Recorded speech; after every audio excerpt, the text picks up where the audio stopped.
If you hear it and you can find it, you're more than welcome to join in. That's the beautiful thing about the Filipinos. They always love new people to come and say hi and interact. And Sophia loves to sing Taylor Swift.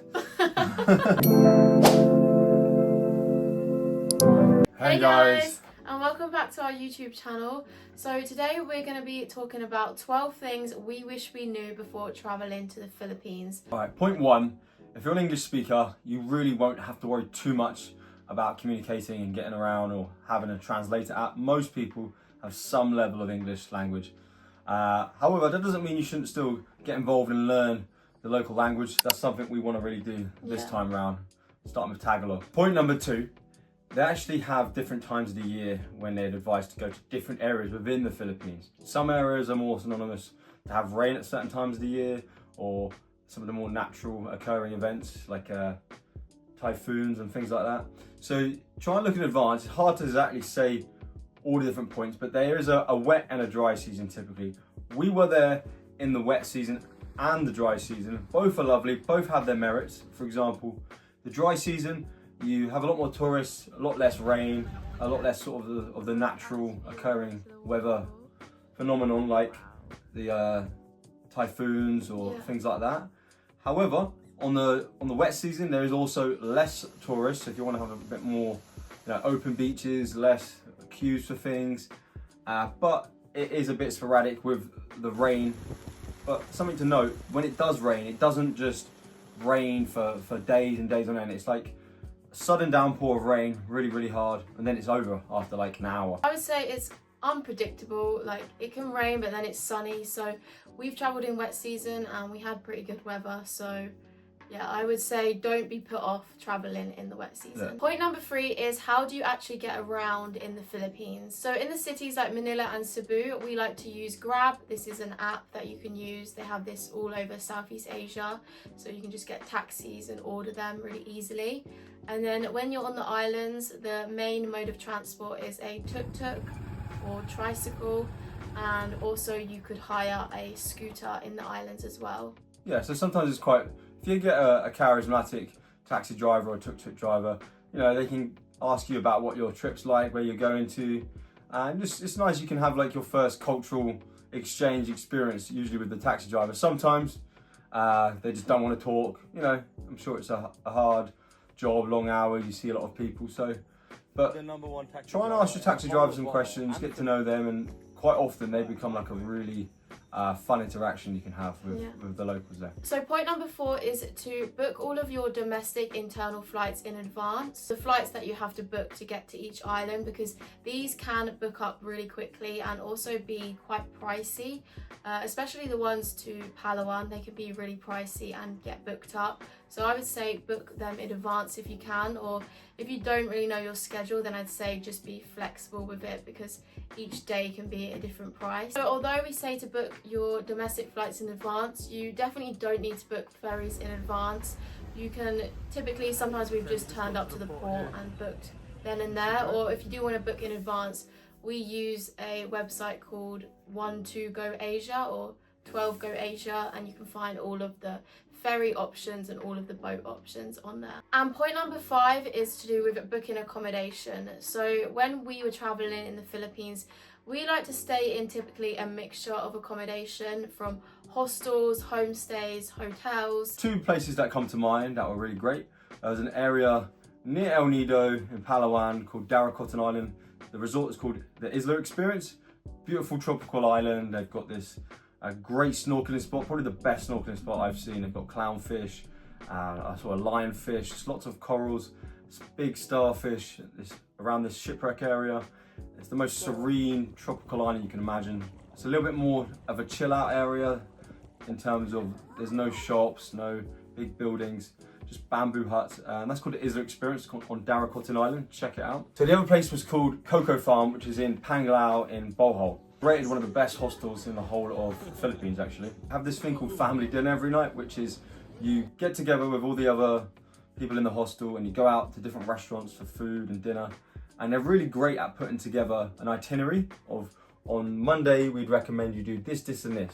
Tuesday, we'd recommend you do this, this and this. Just a different attractions around the island. So yeah, we always get so many questions about which places would we recommend to stay at in the places that we've travelled to. We've actually put together a list of all of the accommodation that we've stayed at and experiences that we've done into a platform called Planning. This is a new online travel booking platform that allows you to click and book all in one space and allows you to actually see real recommendations from creators like us. We've also actually put some travel guides on there as well. So for me, it's really good that you can actually see, if you've watched a cool video about one of your favourite creators that have gone to this place, stayed there, it's almost like you can relive the experience that they did. And we were so thrilled that something like this exists, so you can actually support your creators that you like and actually live the experience that you've seen on the video. So you can sign up for free on planning.com and actually get 40% off over 2 million plus hotels. And yeah, make sure you check out some of our recommendations on there for the best stays of which we've travelled to and experienced ourselves. Click the link below to sign up now and get 40% off. Okay, so point number 6 is that Filipinos are some of the friendliest people we've ever met. So you don't need to be worried before you go about making new friends. Filipinos will make you feel so welcome. So point number 7 is, we'd recommend, rather than just trying to cram in as many islands as you can in a short period of time, especially if you're only going for a week or 2 weeks or 3 weeks, I'd actually recommend spending longer in each place and really trying to create some new relationships and memories there that don't just last 1 or 2 days, but 4 or 5 days, I think, minimum in each place really allows you to get to know the people, form some friendships and create lasting experiences. You're never going to go to all 7,000 plus islands in the Philippines in one trip. So I say really have good quality trips, make the most of each area and really live it out fully rather than just skipping by each one. Point number 8 is to definitely try the local food. We absolutely love the local food. Our favourite is getting barbecue. People do barbecues everywhere and also it's really cheap, and if you like meat then this is a good option for you. Also, eating at local places is a lot more cheaper and supports the local community a lot more than just only eating at westernised restaurants. Another option as well is they have places called canderias or something like that, or canteens on the side of the road, and they basically make local homemade food and you can just grab what you want and eat it on the go. It's a good price typically than going out to a restaurant, and the barbecues are always really good price. They're usually family run outside the front of their house. Yeah. You can see the smoke a few hundred meters away. You're like, oh, there's a barbecue, you can smell it in the air. Point number 9, karaoke is life for them. Every night you can hear in the distance karaoke. Some people, you know, might not enjoy it, but it definitely fills the spirit in the air of happiness and joy and people having a good time around you. And if you hear it and you can find it, you're more than welcome to join in. That's the beautiful thing about the Filipinos. They always love new people to come and say hi and interact. And Sophia loves to sing Taylor Swift. So number 10 is about entry requirements. So the Philippines, you can actually get a 30-day free visa.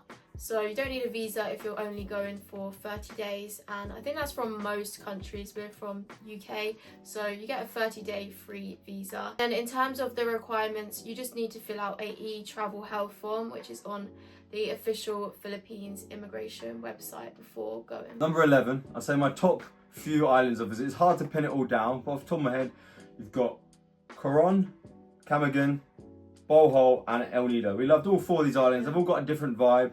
Coron's got this really beautiful mountaintop view.